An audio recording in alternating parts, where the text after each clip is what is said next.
The content of this podcast has not been evaluated by Health Canada or the FDA. It is educational in nature and should not be taken as medical advice.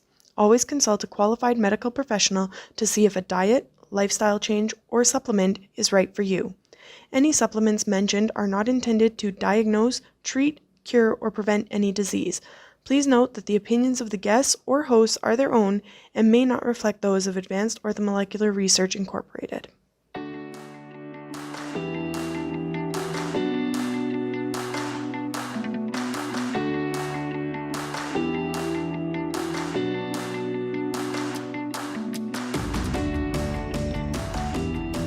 Welcome to Supplementing Health, a podcast presented by Advanced Orthomolecular Research.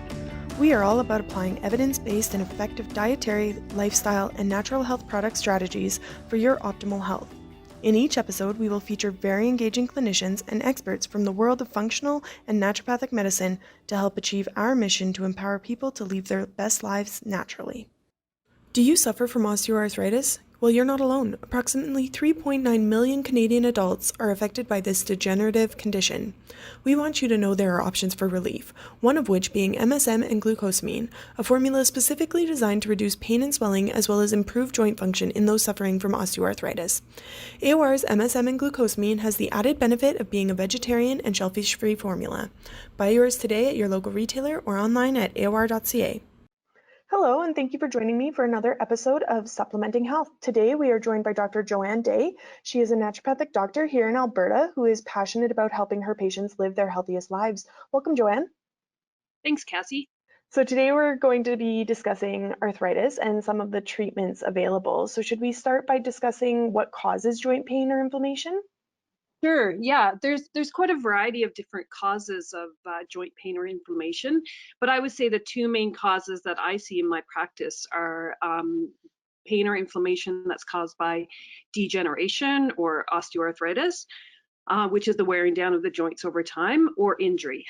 Say someone's playing a sport or doing a hobby and something goes wrong and they injure that joint. Okay, so then a lot of us will hear our joints popping or cracking when we're doing certain activities. Is this also a cause of inflammation or is this a positive thing? Well, that cracking and popping and actually has a name. It's called crepitus, and it can be caused by a few different things. It can be caused by the movement of fluid or gas in a joint, or it can be caused by the movement of tendons and ligaments over scar tissue or inflamed joints. On its own, the crepitus is not a cause for concern. Some people just have noisy joints, but if you have any instability or pain in that joint, then that joint needs some attention. When I was younger growing up, there was, I don't know if it's a rumor or not, but people would say that if you're cracking your knuckles or cracking your neck on purpose, that could cause arthritis. Is that true? Right, yeah, my 12-year-old actually does that all the time. And no, there's been studies actually that have shown that no, that won't cause any inflammation or any arthritis over time. Okay, so then how is arthritis actually diagnosed? Well, arthritis can be diagnosed by the signs and symptoms. Um, so a lot of people, of course, have pain and instability in that joint when they have arthritis. Some of the other signs are swelling of the joint, or sometimes the joints can become enlarged from some of the bony growths. You can especially notice that in the fingers, in the knuckle joints, if you have arthritis in the knuckle joints. Um, Also, of course, you can use x-rays to help determine if you have arthritis and to show how much the arthritis has progressed. Okay. And so what are some of the most common types of arthritis? Well, the two most common types are the osteoarthritis, which is degeneration of that joint over time. The other common cause of arthritis is rheumatoid arthritis, and that is inflammation of the joints, but that's caused by an autoimmune reaction in the body, not by degeneration over time. And do they have different symptoms for the different types?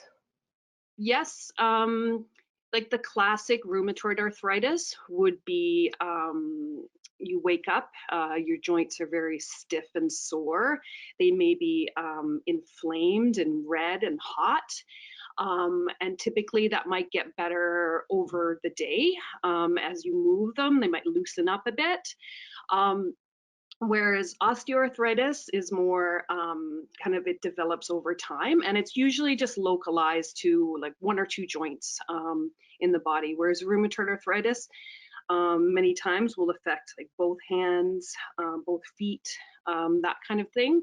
And usually the rheumatoid arthritis, because it's autoimmune, can kind of ebb and flow over someone's lifetime. So they'll have periods of time where it can be quite severe, and then they may have times where it's in remission. Whereas the osteoarthritis kind of starts, somewhere in your 40s, 50s, 60s, and then it just tends to get kind of worse over time. Okay, that's good to know that the difference is there. So how can you tell the difference between joint pain from muscle tension or other causes versus those of arthritis? And I'll give you an example here so that it's clear what I mean. But when I've been working out a lot or running a lot or things like that, and my IT band gets tight, I notice my hip joint will get quite tight and painful, especially because I do have a desk job and I sit a lot. So I notice that'll happen. And I know foam rolling and things like that will fix it, which I assume means it's probably not arthritic. Whereas arthritis would not be as easily resolved, I assume. Is that correct? Yes, yep, that is a good indication. Although arthritis in a joint can be made worse by any kind of muscle imbalances or tightness around the joint. So yes, like a thorough history can definitely help you distinguish. But I would say, getting an X-ray of that joint would help determine that as well, just to see, because it can be those joints that we've had a previous injury in. Say you've had an injury in your 20s, a lot of times those are the joints that are going to develop arthritis because the tracking may not be correct in that joint. And are there certain sports that actually are more likely to result in arthritis later in life? So some sports, I would say it's not necessarily the sports that would be contributing to the arthritis, but more possibly the injuries as a result of those sports.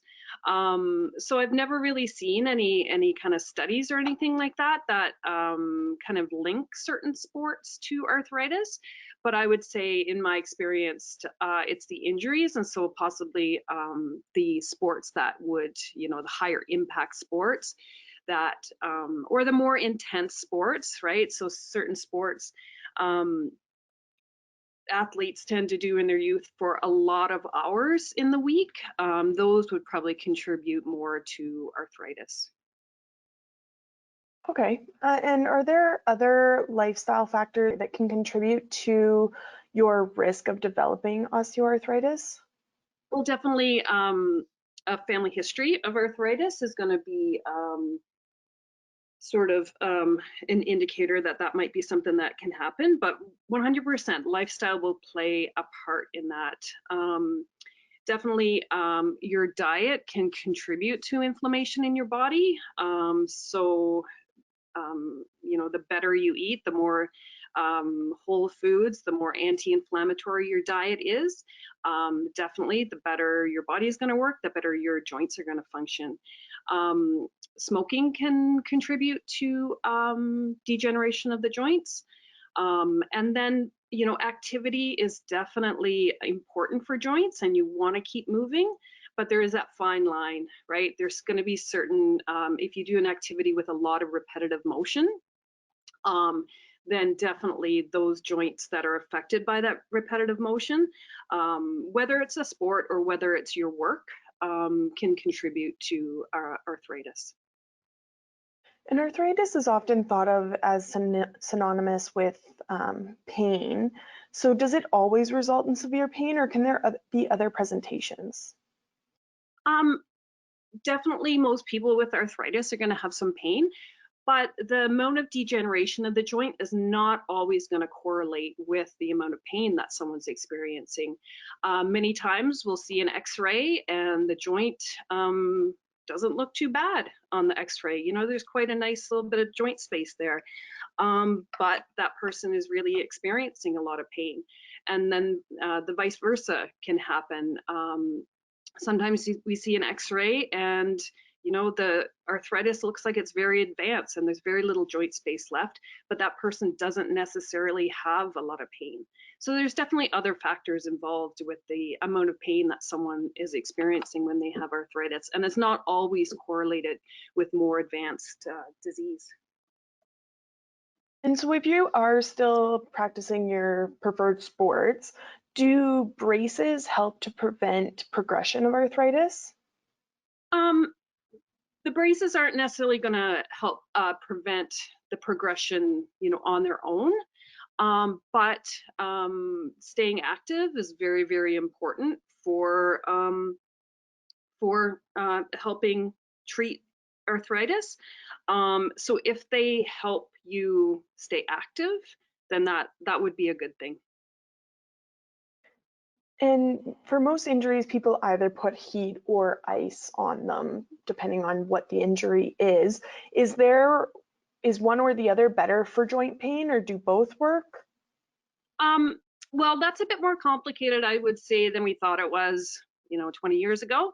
Ice is going to decrease blood flow and decrease inflammation in that area where you apply the ice. But blood flow is important for healing, and so we don't necessarily want to downregulate that. Ice can help decrease the perception of pain in the area, which is a good thing. So if that gets you moving a bit more when you ice something, that's good. But heat can help with the stiffness and relax tight muscles. And so most of the patients that I see have more chronic joint pain. And so typically heat is a better choice for them. Okay, that's good to know. That's interesting. And we know that excess weight definitely puts excess pressure on our joints. So is weight management part of your typical protocol for your patients? Well, definitely weight can cause and can worsen osteoarthritis, especially in those weight-bearing joints, such as the knees and hips and back. So yes, definitely not just weight loss, but you know, eating an anti-inflammatory diet and eating whole foods and activity is definitely a very integral part of treatment. Awesome. Some people say, you know, especially living here in Alberta where we get Chinooks and weather can go from, you know, -30 to +10 within a matter of hours. They say that that change in temperature, they feel it in their bones or in their joints. Is there any truth to this, or is it more of a placebo effect? No, there's definitely it's not necessarily the cold that can aggravate the arthritis, although some people definitely feel better in the heat. I would say in Alberta, it's definitely a lot of the barometric changes that happen, and we have these, you know, really, really wide shifts that can happen, especially, you know, when Chinooks come in. And so it's these barometric changes that I would say most people notice in their joints and can really make the joint pain a lot worse for that few days when that's happening. And are children affected by arthritis as well, especially if it's due to injury? Um, Not typically children, no, because after an injury, it does take, you know, 10, 15, 20 years for that arthritis to possibly develop. Kids can get like an autoimmune version of arthritis, but not osteoarthritis. But I would say, you know, I do see some people in their 20s or in their 30s that are already are developing some arthritis. So it can happen in young adulthood, but I've never seen a teenager or a child with osteoarthritis. And usually we think about arthritis in joints like the elbow or, like you said, in your hands, your knees. hips, maybe places like that that are more movement related. But can you also get arthritis in, say, like your spine or other areas like that?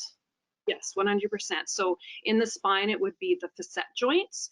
And so those are the little joints between your vertebrae, where the vertebrae, touch each other. That's the area that you would develop the arthritis in your back. And that's very, very common as well. Okay. And you've been mentioning diet a few times throughout our conversation. So what kind of foods are most important to an anti-inflammatory diet? I would say, and mostly you want to focus on the whole foods, right? So just making sure that what you eat looks really close to sort of what it looked like when it was harvested. So lots and lots of vegetables, right? Lots and lots of whole foods like whole grains. Meat is fine as long as it's unprocessed. And you really want to make sure that you're as low as possible in your diet on things like sugar and also flour, because flour is just one step away from sugar when it enters your body. So those are the things, and then lots of healthy fats from avocado, from fish, olive oil, eggs, those kind of things. Awesome. So now that we've kind of got a better understanding of what actually arthritis is, where it can come up, that sort of thing, what are some of the common treatments that are available for people? I would say, so the most common conventional treatments for osteoarthritis are painkillers, like Tylenol, steroid injections into the joint, and then, when it really progresses, then of course, joint replacement. But other more natural treatments are also available too and are very effective. They can include prolotherapy, physical therapy, and some supplements or herbs. Okay, and for steroid injections, most people, when they hear steroid, they think of the illegal injections that athletes use when they are trying to push themselves to that next level. Would these sorts of steroid injections be the same thing, or are they different? Well, these would be injections right into the joint of a steroid that would turn off or turn down that inflammatory process that's going on in the joint. So no, they're related definitely, and there's some systemic action of that steroid injection into the joint, but no, they would be two different things. Okay, great. And you mentioned physical therapy as well. So what would be the benefits of taking on physical therapy as part of your treatment? Physical therapy or physiotherapy would be a great choice because it can help improve the functioning of that joint and the tracking and the movement of that joint. It can also help to release any tight muscles that we were talking about before that can really tight muscles around the joint that can really contribute to the pain of osteoarthritis. And water exercises help to reduce the pressure on the joints. So is there benefits to staying active within the water and doing aquatic exercises instead of, I guess, other options? Yeah, it is definitely a good choice. The water itself provides some resistance to your movement, so that's always great to have some resistance there to help build up those muscles. And then, of course, when you're in the water, there's less pressure on those weight-bearing joints, so that's also a positive. Okay, and then I'd like to deep dive a little bit more into prolotherapy. It's a therapy that I've definitely found very interesting. So can you share a little bit about what it is? So prolotherapy is an injection therapy that helps to stimulate the healing of tendons, ligaments, and cartilage in a joint. The treatment involves the injection of procaine, which is an anesthetic, and dextrose, which is a sugar solution. So both of them are very active in the treatment, the dextrose and the procaine. The dextrose is at a concentration that it causes some irritation of the tissue in that area, which activates the healing cascade. The procaine is also really important too because it helps to reset the nervous system in the area. And it's also a vasodilator, so it opens up those blood vessels to help bring in more blood flow to the area.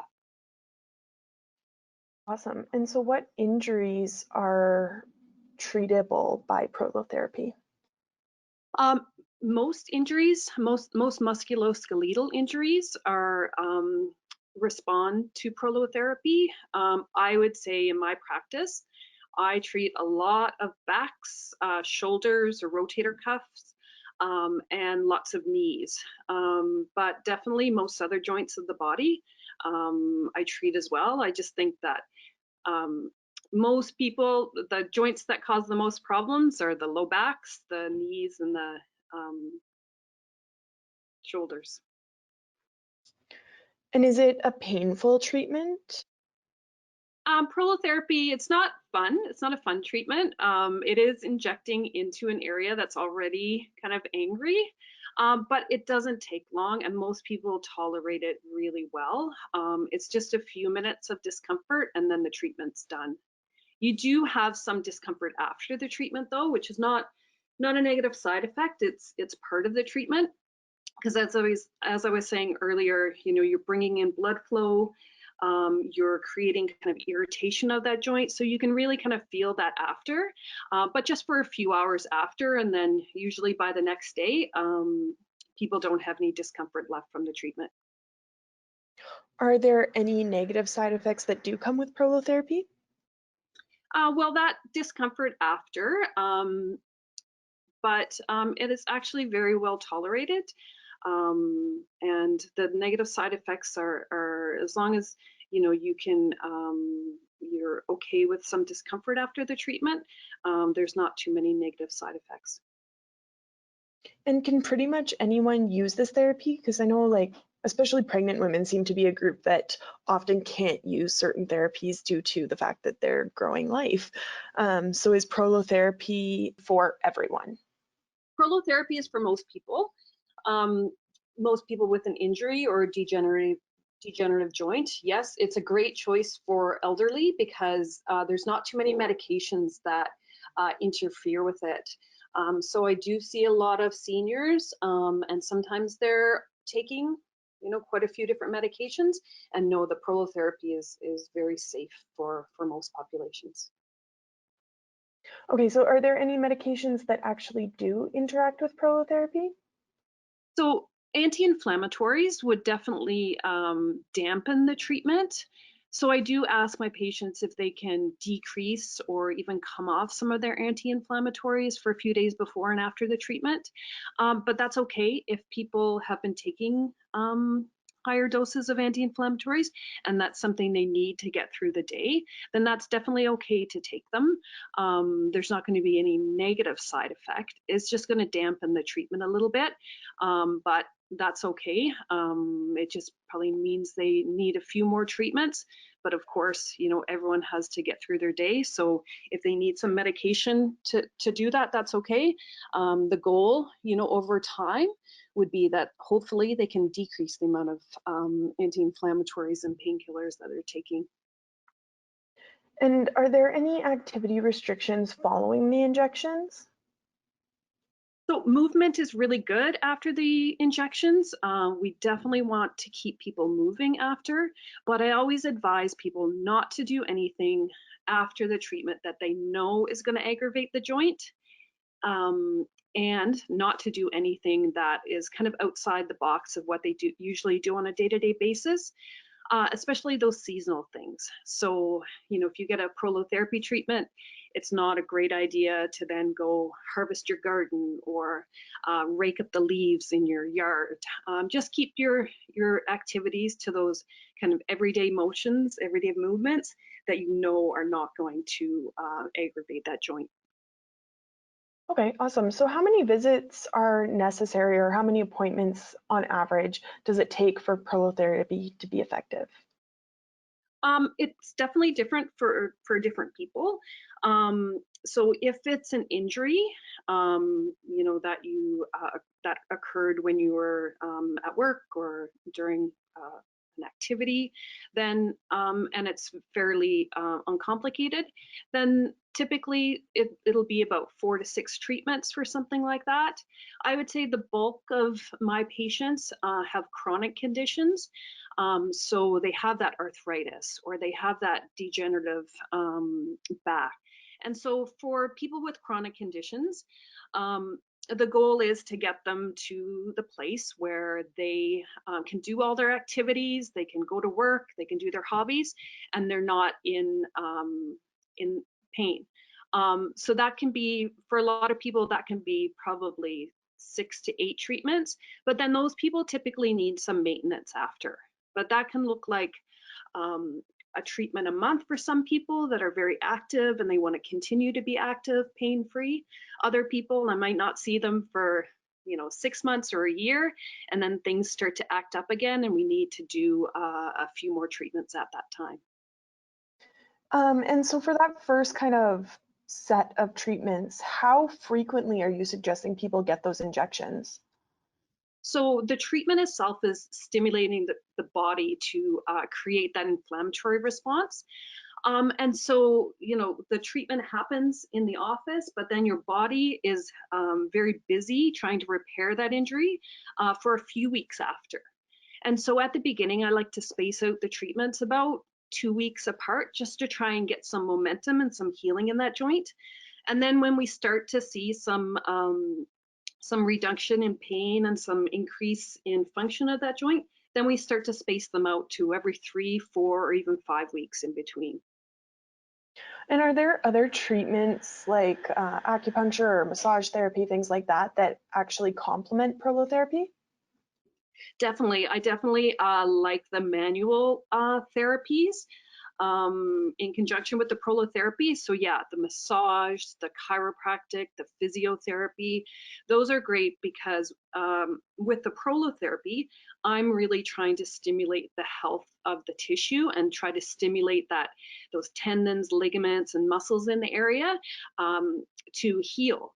Whereas the manual therapies are really working on trying to improve the functioning and the tracking and the movement of those joints.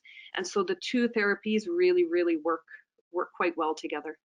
Another term we hear a lot is PRP, and I know that's an injection therapy as well. Are prolotherapy and PRP the same thing? Are they interchangeable terms? Nope, they're both types of regenerative injection therapy. And so stem cell would be in that category as well, but they are different treatments. So the prolotherapy is trying to stimulate the body to bring in all those cells to that joint to try and heal that joint. Whereas the PRP, what happens with PRP is you do a blood draw, then you centrifuge the blood, and then you concentrate the platelets and then inject that platelet-rich plasma to create that healing cascade. So the PRP is a bit more of an aggressive treatment compared to the prolotherapy. Okay, cool. And could that PRP also be used for the osteoarthritis treatment though? Yes, definitely. Okay, cool. And I guess the $1 million question that we've all been waiting for is, can arthritis be cured? So it can't be cured, but it can be managed. Unfortunately, you're never gonna restore that joint to where it was before the arthritic process started. But many people with arthritis can do all the activities they want in the day, do their hobbies, do their work without too much pain. And that is the goal. Right? Is not to necessarily get rid of their arthritis, but to make sure that that joint is as healthy as it can be and you can do all the things in your day that you want to do. Awesome. Well, this has been a very informative conversation. There was lots of information there that I did not know, so I appreciate you taking the time to enlighten me.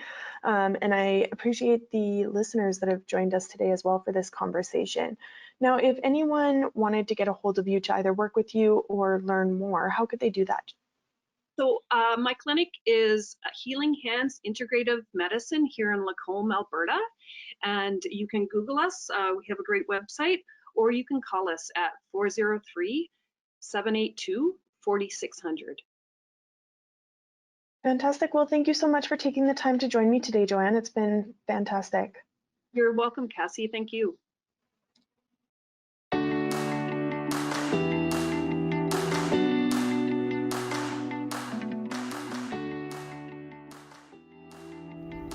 Thank you for listening to Supplementing Health. For more information about our guests, past shows, and future topics, please visit aor.ca/podcast or aor.us/podcast. Do you have a topic you want us to cover? We invite you to engage with us on social media to request a future topic or email us at marketing@aor.ca. We hope you tune in again next week to learn more about supplementing your health.